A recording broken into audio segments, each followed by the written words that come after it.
আল্লাহ তুমি আমার গুনাহগার উম্মতকে বাঁচাও। কিয়ামতের ময়দানে ওই বিভীষিকাময় সময়ে মুসিবতের কালে মানুষগুলো পাগল হয়ে বিশ্বনবীকে খুঁজতে আরম্ভ করবে। সবাই মিলে বিশ্বনবীর কাছে যেয়ে বলবে, ইয়া রাহমাতাল লিল আলামিন, ইয়া খাতামান নবীন, রাহমাতাল লিল আলামিন।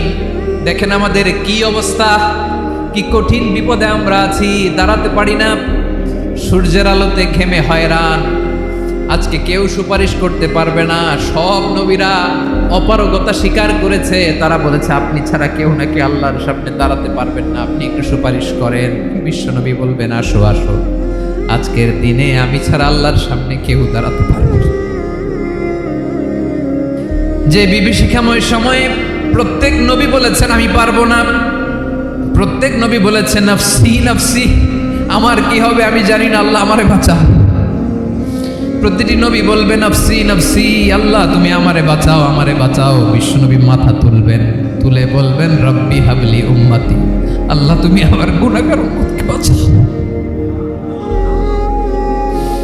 বিশ্বনবী মাকামে মাহমুদে যে আল্লাহু আকবার বলে সিজদায় লুটিয়ে পড়বেন। আল্লাহ রাব্বুল আলামিন বিশ্বনবীকে এমন কিছু চমৎকার শব্দ শিখাবেন, ওই শব্দগুলো দিয়ে আল্লাহর প্রশংসা করে বিশ্বনবী কাঁদতে আরম্ভ করবেন। বিশ্বনবী এমন ভাবে অজর দ্বারায় সিজদায় লুটিয়ে পড়ে কাঁদবেন, রব্বুল আলামিনের রহমতের দরিয়ায় জোশ লেগে যাবে। রব্বুল আলামিন এই দৃশ্য দেখে সহ্য করতে পারবেন না। রব্বুল আলামিন বলবেন, ইয়া মুহাম্মদ ইরফা রাসাক, ও নবী আপনি মাথা তোলেন, মাথা তোলেন, আপনার কান্না আমি সহ্য করতে পারি না। নবী আপনি মাথা তোলেন, সাল তুতা, আজকে আপনি যা চাবেন তাই দেব।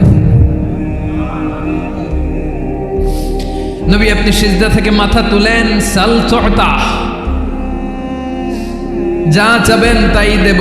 ওয়াশফা তুশাফা, যার জন্য সুপারিশ করবেন তার সুপারিশ কবুল করে নেব। বিশ্বনবী এবার মাথা তুলবেন, তুলে বলবেন রব্বি হাবলি উম্মতি, আল্লাহ তুমি আমার গুনাহগার উম্মতকে বাঁচাও। এই দুনিয়ার বুকে রব্বুল আলামিন সব নবীকে একটা করে দাওয়া মুস্তাজাবা দিয়েছেন, মানে যে দোয়া করলে কবুল হয়ে যায় সাথে সাথেই। দাও বিহা, দুনিয়ার সব নবীরা ওই দোয়াটা দুনিয়ায় করে ফেলেছে। সব নবীকে আল্লাহ একটা করে দোয়া দিয়েছেন, নবী দোয়া করলেই কবুল। সব নবীরা ওই দোয়া করে ফেলেছে দুনিয়াতে। বিশ্বনবী বলেন আমি করি নাই।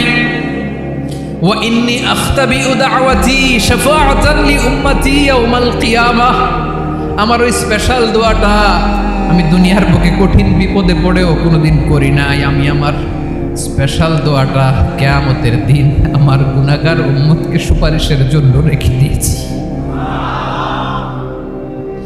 আল্লাহ বলবেন নবী ইরফা রাসাক, মাথা তোলেন, আর কাটবেন না। বিশ্বনবী মাথা তুলবেন, আল্লাহ বলবেন সাল তুতা, আপনি যা চাবেন তাই দেব। ওয়াশফা তুশাফা, সুপারিশ করেন সুপারিশ কবুল করব। বিশ্বনবী বলবেন আল্লাহ ওই স্পেশাল দোয়াটা দুনিয়াতে করি নাই, আজকে আমি তোমার দরবারে দাঁড়িয়ে কিয়ামতের দিন ওই দোয়াটা করছি। আল্লাহ আমার যে উম্মতের হৃদয়ে যাররা পরিমাণ ঈমান আছে, আমার একটা উম্মতকেও তুমি জাহান্নামে ঢোকাতে পারবা না। বিশ্বনবী পাগলের মতো একবার হাউজে কাউসারে যাবেন, একবার সিরাতে যাবেন, একবার পুলসিরাতের দিকে, একবার হাউজে কাউসারের দিকে, পাগলের মতো দৌড়াতে থাকবেন, তার কোনো গুনাহগার উম্মত যাতে জাহান্নামে ঢুকে না যায়।